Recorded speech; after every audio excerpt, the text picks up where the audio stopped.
the main features which define the art of Lakhisarai, and mainly the southern part of the Lakhisarai area. I mean, Jainagar, Hasanpur, Gazikundi, around the monastery which you excavated, to define, in fact, the main artistic, stylistic features which allow to say, well, this is... someone is talking, and I hear that in the background. Can you put DITM Lakhisarai's out, the sound? Thank you. So let us start with this Jambala, which is a good omen for all of us. So what I will try to do is, you have a short summary on the screen. This is just for keeping that in the back of your head, because we will just look at beautiful sculptures, and I will try then to explain to you how to recognize Lakhisarai sculptures from the 11th to 12th century. Mainly, I would say 75%, 80% of the production was Buddhist at this period and in this part of the site. So I will define different features which allows to really to see this is Lakhisarai typical site. One main element is the emptiness on the background. Although I'm going to talk about 11th, 12th century sculptures, we have some time to go back in time to understand what happens at that period. The Avalokiteshvara, which you have on the left screen, is in fact probably one of the earliest Buddhist images on the site. It's kept in the Indian Museum Reserve. And what I want to stress is the fact this emptiness on the background, there is no ornamentation apart from the two Buddhas above him.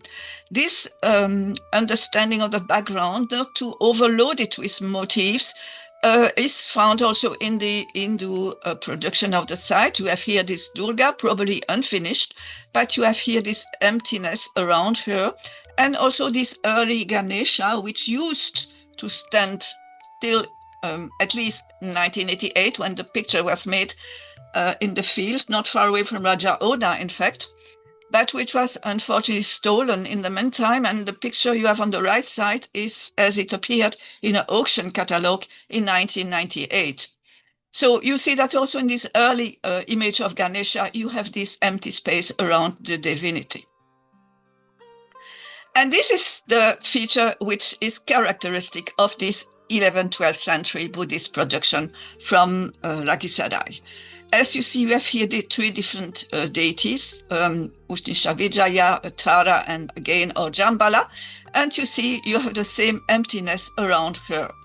Only what is interesting and important is that the row of flames, very easy, very simple flames here still on a sculpture which I think might be still from the 11th century.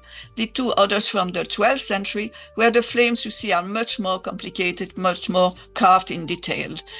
And the only elements which appear are on image of Bodhisattvas or Taras, Buddhas, 1 or 5, the Panchatathagatas above the head. Or other elements like here, these two characters having Purnagathas in their hands.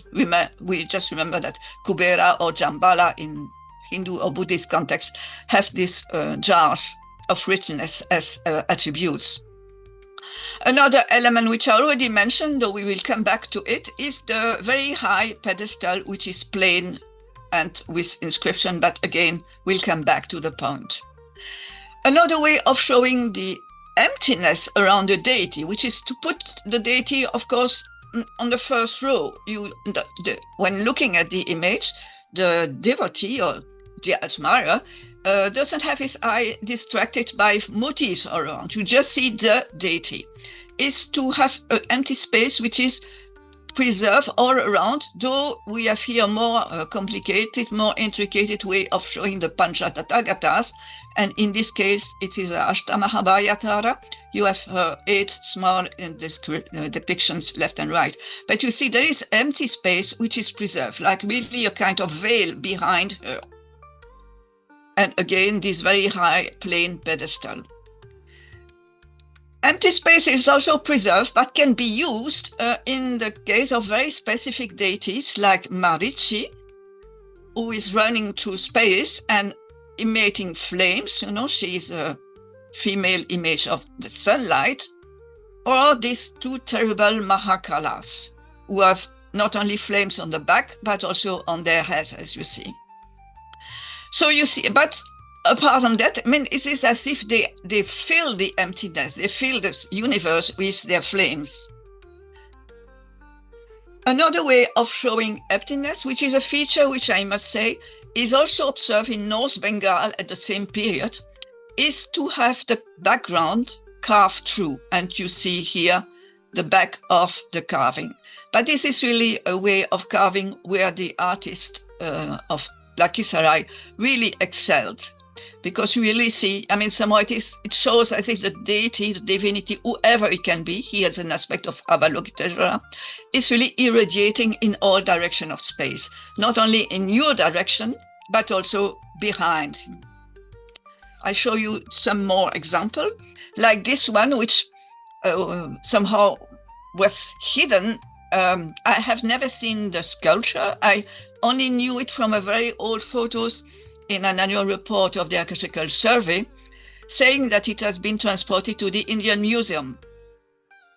It's not very large, it's 45 centimeters in height, and I was very lucky recently to discover its photo on a site of the Ministry of Culture, the Indian Ministry of Culture, with the back and the front of this carving, which is in perfect condition. And again, here you have this Panchatathagata, again a topic on which I return in a moment. Again, here we have Orjambala. You see again the very nice carving of the back also, which is something which otherwise you cannot see. And this very enigmatic, interesting deity who is now in San Francisco, but who appeared in a 19th century photos taken on the site. Where you see it's what I call the Parvati Durga type, Parvati as a mother, and Durga because she had a sword and the shield, and the lion as the Varna. But she has also the two elephants who traditionally appear with Lakshmi. And you see also here, you see her back. Interesting also is here, the back remains somehow unfinished. It's not highly polished like the surface of the front image, which is also a characteristic of the sculpture at that time, the highly polished surface. But you see, this back is always like that, unfinished. This is normal. But here you see that her own back has remained partly unfinished. Now, to compare these few images which we have seen now to images which are not at all from Lakhisarai. In fact, the left one is in Nalanda. The three others are from North Bengal, from Bengal. This was found in South Bengal, but it's a style of North Bengal. So just to remember this empty space, which was really chosen as best way of showing the divinity and the power of the deity. And you see that in Bengal, for instance, it's the back. This is a Buddhist image. Here you have two images of Vishnu, but it doesn't matter. The back is fully overloaded with ornamentation, on which I don't come back now because it's out of the topic here. You see also the pedestal doesn't have this, what you still have preserved here in Nalanda, but doesn't have this high plain pedestal. It's also overloaded with ornamentation. So there is really this specific characteristic of the Lakhisarai style in the 11th, 12th century. Now, they have found that it's not only the plain background which characterizes this style, this idiomatic style from the place, but also the innovation. They have created elements. You have here two Jambalas, one Vasudhara. And I want to draw the attention to this motif, which appears in all three cases at the top. In fact, so you have the three sculptures here with the enlargement of these ornaments, which appears to be a lotus with a jewel on it. Of course, it reminds us of the Om Mani Padme Hum, which is an attribute and an element which defines, in fact, Avalokiteshvara, but which is also somehow can be related to Jambala or to Vasudhara. If you think of translating the mani, the jewel, as really a source of richness on the lotus. Interesting, this element is found mainly with these iconographies.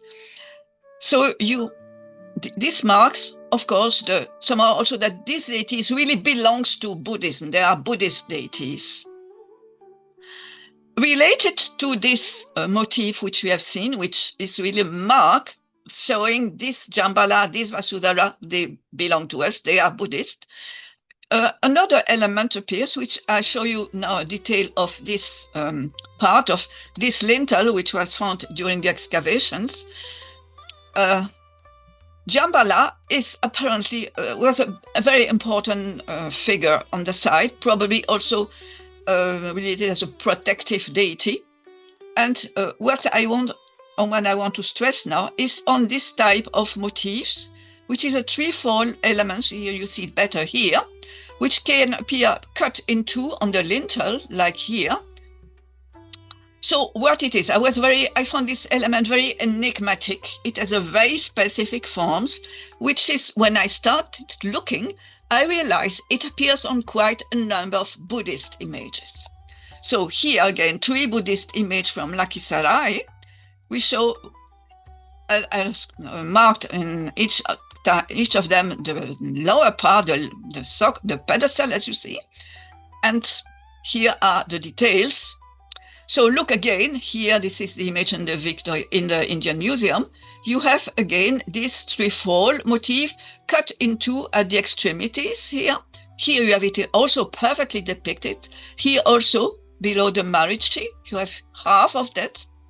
Here also, this is a pedestal which is in Berlin, but which was collected in the end of the 19th century in Urène. And you have also very clearly depicted this threefold motif, which appears also on a pedestal from Lakhisarai, which is, as you see, very clearly depicted. Here you have the Saptaratna, the 7 jewels.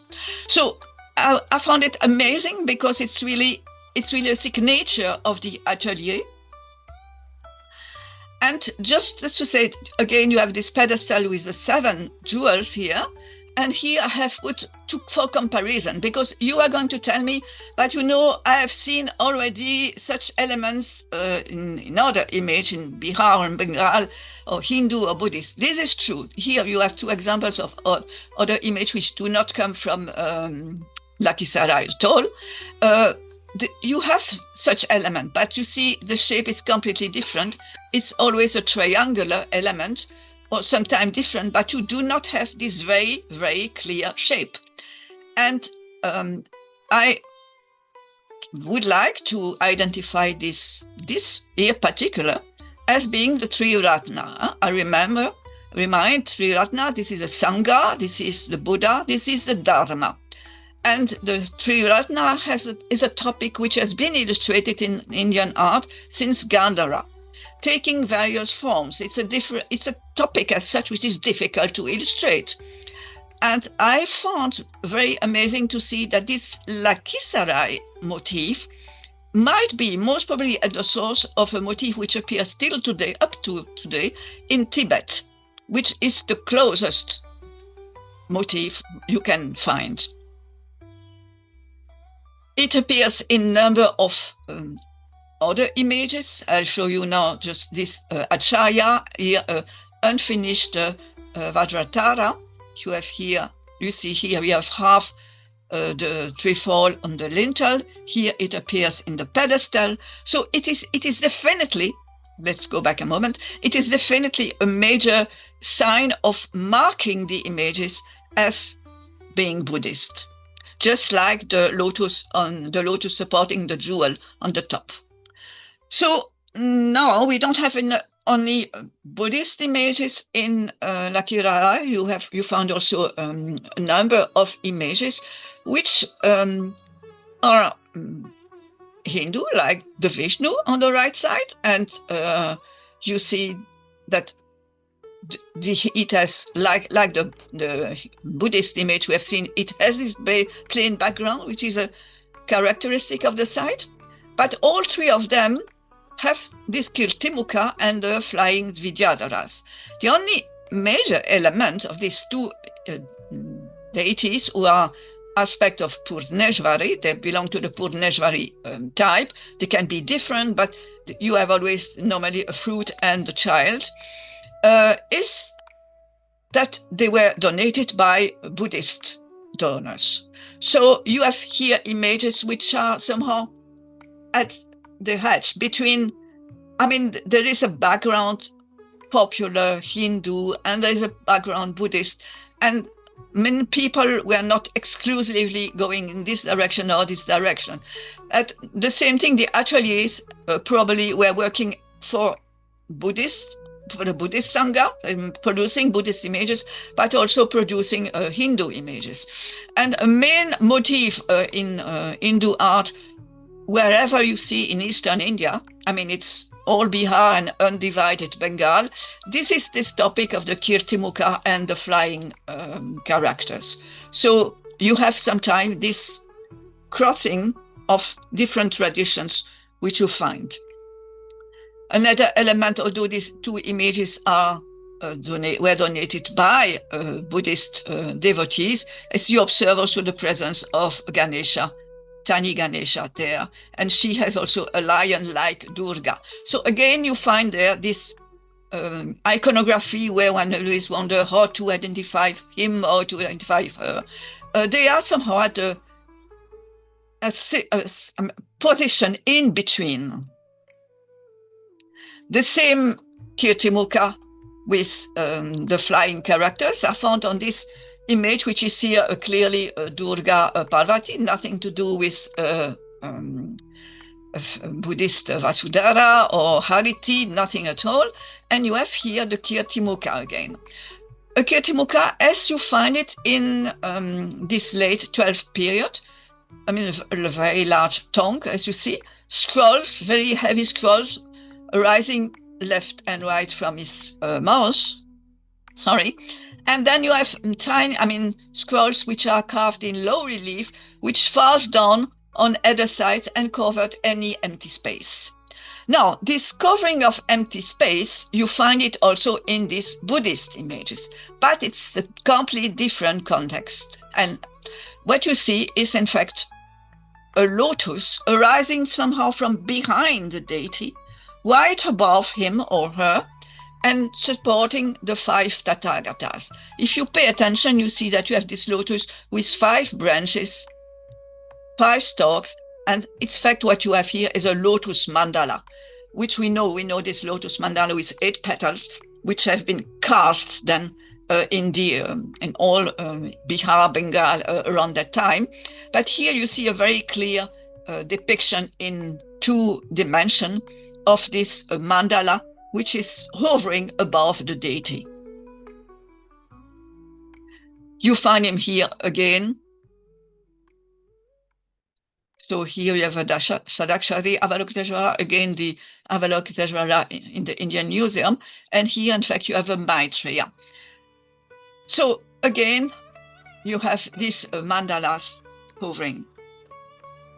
Now I come to the pedestal, because the pedestal in Lakhisarai again is very specific to the site. A very, very high plinth, which is unadorned, and which has been used for putting the inscriptions. So this is the place where the human donors put his last signature. Well, he did not carve himself the inscription, but it's all the sculpture is made, and this is then written in. The interesting thing in this Lakhisarai way of depicting the lower part is that the donors, the devotees, are usually carved inside the scrolls supporting the deity, as you see it here or here, more rarely at the ground level. This is really the level, in fact, in where we live as human beings. We touch the earth, where everything which is above is divine somehow. So so you look probably how it is in Lakhisarai, and then a comparison with a site which is a major site in the region, Just to show you how specific, in fact, the pedestal treatment is in Lakhisarai. Here you have some example tree, in fact, two with donors. Here you have the female donors, here another with a monk, and then here without the donors, but with inscriptions. Inscriptions is many donors' inscription belong to the lower part because they belong to the human part of the image, and we are at the lowest level also. You see that this pedestal is somehow like a construction. It's not a plain pedestal. You have this recess, this depths which changes, and with these flat bands which can be of various age or various depths. So this is much more alive than the Lakhisarai pedestal. But the Lakhisarai pedestal allows to put more in evidence the deity above it. Then I was, of course, very much curious, but where from did it come, this high pedestal? Where from did it come, this concept of preserving empty space and having just the edge of the stela, of the background, carved with a flat band and the flames? And looking to the production, artistic production in Magadha before that, because it had to happen before Lakhisarai, I must say I came back to Kokia. You see in Kokia, you find this idea, this concept of having a high pedestal bearing the inscriptions like you have it in Lakhisarai. You find also this concept of empty space with, of course, the slab which is round, because this is just a feature of time. In course of time, the slab becomes more and more pointed, wherever you are in Bihar or undivided Bengal. But you have also and think the flames and then one band of decoration. So I suspect, because the Lakhisarai actually was mainly working from around 800 and beginning of 9th century up to the 100 years later, maybe in the 10th century. At a certain moment, the atelier did not produce anymore this mass of images. Kokia, like Lakhisarai, there are two sides of major production. Nalanda also, of course, but the concept, the ideas, the images are very different. So I suspect that some of the craftsmen, some of the ateliers shifted towards the east in the direction of Lakhisarai, which became in the 10th century, and then 11, 12 major site. Influence from the Hindu part of the aesthetic, which is different than the Buddhist with the empty space, is of course also in Lakhisarai. You have here, for examples, here you find this empty space, but you see that the lower part of the image, like here, is very heavily carved, very much in depth. Of course, here you have just the scrolls with Garuda and the donors. The pedestal, there is not this very high lower pedestal as you have in most. Here, of course, you have the horses which have to be there. You see, that's really more full than the classical Buddhist image which we have seen just now. So this is also something I wanted to show you, which I've already touched upon, is that between the tendency towards emptiness, very much refrain in putting ornaments which are completely secondary to the main images, somehow this meets and this interfere with the more Hindu way of looking at the deity as being, in fact, filling the complete image. You have here also such an image where you have the lower part is very high. There is not the plain pedestal of the Buddhist art. Here you have two Buddhist images, if I may say Buddhist, because they have been donated by Buddhists, but in fact they relate to this type of iconography. You have here the small Ganesha, and you find it again here, as I already mentioned. So this interference between the two aesthetic sensibilities are there also, especially on such images which are in between Hindu, some say they are popular deities. Well, I mean, they are female deities protecting children, being generous, and so on. So this is mainly a pan-Indian way of looking at Mother Goddess. Now, I did not want to show too much iconography, to come too much in iconography, but somehow I have anyway to mention that in the image of Avalokiteshvara, and these two images are from Lakhisarai, this is from Sultanganj, there is a tendency of showing the Bodhisattva without any ornament. He has just the upavita. He wears a garment with a belt which is made of fabric. He doesn't have a crown, as you see, no crown, no tiara, nothing.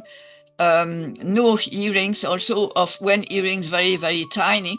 So there is an ascetic Avalokiteshvara, I would say, or an ascetic Bodhisattva, which emerge in the area. It's here again on this image of this large image of a Buddha, which I personally only know from these old photos made by Joseph Begler in the 19th century. The inscription was read and was published by Cunningham. And you have, in fact, the two Bodhisattva, Avalokiteshvara and Maitreya, and both have this lack of ornament, only the upavita. Here you have a fragment from an image which must have been this style, very large also, because it's nearly 40 centimeters in height, so the main image must have been at least 1.50 meters, where you can really see what I mean with ascetic Bodhisattva. There is really no ornament, only his garment and his jata. Here, another Bodhisattva which can be shown as ascetic. We have seen it now just at the side of the Buddha, which I do not know from today. This is Maitreya. Here is a Maitreya which is definitely from Lakhisarai. You have the plain pedestal with the inscription. You have this way of showing the 5 Tathagatas. You have the jatas, on which I come in a moment, and you see that he doesn't wear any ornament. Just to compare him with this Maitreya, which was collected already a long time ago in Bihar, but without any more information, which shows element, as you see in Lakhisarai, like this lotus emerging, carrying here, of course, a stupa, the chaita, which is a symbol of the Bodhisattva, plus 2 other Bodhisattvas. So you have here an element, which is an element from Lakhisarai, also the pedestal, but without any inscription. But otherwise, you see that he has a completely different jata. Again, you wait one moment, and we come to jatas, and he is fully decked with jewelry, as any other bodhisattvas or deities is traditionally. So again, this simplification in the ornamentation seems to be a characteristic of the site. The jata. Well, the jata is important and interesting. This is one of the earliest image, I would say still 11th century, where you see that in fact the hair has this interlacing of strands, which makes like a huge knot somehow above the head, with a lotus above it, and no crown, as I say, no earrings. Note that. The 4 jatas which you have here are 4 jatas showing the development between early 9th till 10th century in Kurkihar. The 2 jatas below are one from Nalanda, one from Hohoi. So what we see is that this is really unique. I did not find it any other site. You have here more rectangular and geometric way and simple way of showing the jatas. Again, 2 examples from Lakhisarai, where you see also the care which has been brought to the carving of single hair, practically. And 2 examples which are contemporary, 12th century, 11th, 12th century, this one definitely 12th century, which are from Bengal, Malda district, and the Nagpur South district. You see, I mean, you have different way of showing, much more regular, much more simple way of showing the jatas. So again, this jata is really a sign of Lakhisarai. Another element which characterizes Lakhisarai is this belt, which is made of fabric, which here has a function because it holds the sword of the god. But here, on this image of Avalokiteshvara or here of Agastya, it doesn't make any sense, if I may say. A movement of one leg and he is losing his belts, in fact. It's also an element which is only seen with male character. Here you have Sudana Kumara, which has it, or here the two attendants of Surya also have it. So now I'm reaching slowly the end of the talk. This is a nucleus with also Jainagar, which is just north of Asanpur. But images produced there have been found in other places, in other sites, like Udain, for instance, or have influenced images produced elsewhere. This was found in Patna some years ago, for instance, this Vajratara. This is definitely a Lakhisarai product. I mean, in Lakhisarai, you have really a number of images which have been found. So when isolated images are found in the landscape, when I mean landscape, I mean anywhere around, it doesn't mean images were not specially made where they were found. They may have been transported from major sites where they had ateliers. So this one, influence of the site on the 11th, 12th century elsewhere. You have here, this is a Ramapala image, which is in the Indian Museum, found in Tetrawan. And you see this empty space around her and this double motif simply of the band with the flames. Also, the pedestal is not very high from old image which I have seen, but still is preserved a little bit of this pedestal without any recess or depth like you have in Nalanda with the inscriptions. And the empty space is all around, and also, of course, the image is carved through.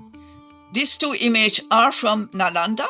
Here you see the impact of the Lakhisarai on the way of showing the jata. And here, so he has this ascetic view, and he has also here, both of them, this belt made of fabric, which is simply hovering above their legs. So also you see here the pedestal, the high plain pedestal. Here you have that, but this is really a Nalanda product. You see the background. So there is also a sign of influence towards Sultanganj, but the Sultanganj is a Sultanganj Avalokiteshvara, which is is near 2 meters in height. This one is much smaller. But this one is found in Lakhisarai. And in fact, most of these Simanada Lokeshvara, which protect the devotee from leprosy, were found, in fact, in this area, between Nalanda and Vikramashila, mainly there. So you see also in this Sultanganj Avalokiteshvara, you see the jata, which is similar to this one. You have the flames, as we have seen in some of the images. But you see the difference is that here, even the lion has a very decent way. Here is fully adorned, as you can see. Also around Lakhisarai, this image, which is also in the godown of the Indian Museum and which was found in Jamui, so it's south. And this shows that images could be also produced elsewhere and brought there, because I do not know, I'm not sure that this was produced, in fact, in Lakhisarai through the Kirtimukha, which is here introduced. Probably he had, in fact, Amitabha on his jata. And also the lower part, you don't have the plain pedestal typical of the site. But this is to show that image could also have been brought from somewhere else in the main Lakhisarai area. This is an image as it was when it was found and published some 20 years ago. This also in the meantime has been stolen from the site and appeared on the art market. But you see here again the very typical Lakhisarai elements, the pedestal with inscription, the jata of the Bodhisattva, and this lotus mandala, as I call it, with the 5 Tathagatas. Some more images now which are related to the Lakhisarai stylistic idiom, but this one is clearly a product from the site. It is in the Bihar Museum, which was collected in fact by Broadley. The Broadley collection in 19th century you can recognize very easily image in Patna Museum, also Bihar Museum or Indian Museum through this numbers inscription, which must refer probably to the catalogue which Broadley had and which apparently has been lost. He doesn't say that in his reports. He doesn't mention to have visited Lakhisarai, but he must have. He doesn't mention. I did not find any trace of mention of this carving in his reports, but he must have found it somewhere in Magadha, and it's clearly a production of Lakhisarai. These 2 images are here in private or public collection. This is in the Asia Society in New York. So you have here features from the Lakhisarai, like this pedestal with inscription, the jata, the plain background, similar here also. But the Bodhisattvas are very much adorned. It's not the ascetic Avalokiteshvara, as I would like to call him. They show influence from Lakhisarai. Where they produce there, I do not know. Something which I had mentioned already 1 year ago is that what happened when the atelier of Lakhisarai had to close down practically, where the Buddhists left the site and went in the direction of Jagadala and then in the direction of Tibet. So this craftsman, these artists had to work. So like I said, some of them must have been shifting from the direction from Kurkia area to the direction of Lakhisarai. Some must have shifted from Lakhisarai towards North Bihar, and at the border with Nepal, we have this main site we see, which is Simra Ongard, with a 13th century production. And here an example of a Durga mounting a lion, where you see she has this very, very specific jata. And also the plain background with only the flames. This is also a sign of showing the movement going from Lakhisarai to Shimrangar at a late period. The Brahma here is in Nepal, in the National Museum in Kathmandu. It's from Shrima Ongar. And you see that he has also this jata, like the attendants of Surya here, for instance.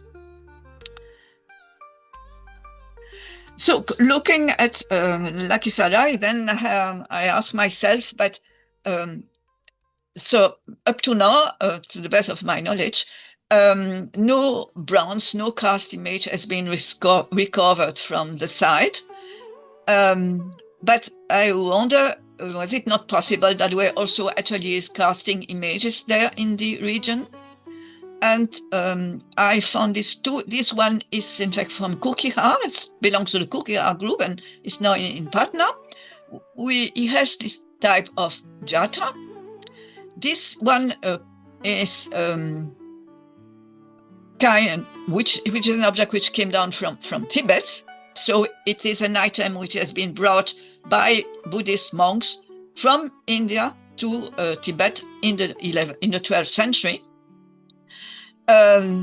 Again, we do not know where it was collected, where the monk found it or bought it in Bihar, but he has this ascetic depiction, no ornament, as you see, and he has this very specific jata. And again, it is this Simanada Lokeshvara, which is quite specific to the region. And I will conclude, in fact, with these 2 quite outstanding images. This is, as you see, a Maitreya and here Manjushri. I don't go into detail to the images, but I could. In fact, they are made of two parts, each of them. This is known since already some time. You see that he has the jata, as we have seen.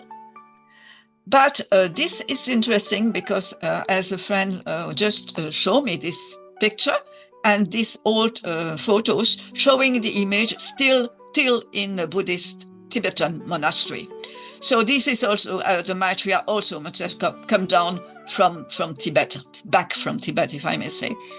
And so I suspect that also looking at the cushion on which they sit, and when you can compare with cushions on which the Simanada Lokeshwara sits, and so on and so on. So I would suggest that this one and this one also then, because they form a pair, were cast in the area of Lakhisarai. And so on these two, Amanjushri and Maitreya, I want to conclude. I hope I did not take too much of your time.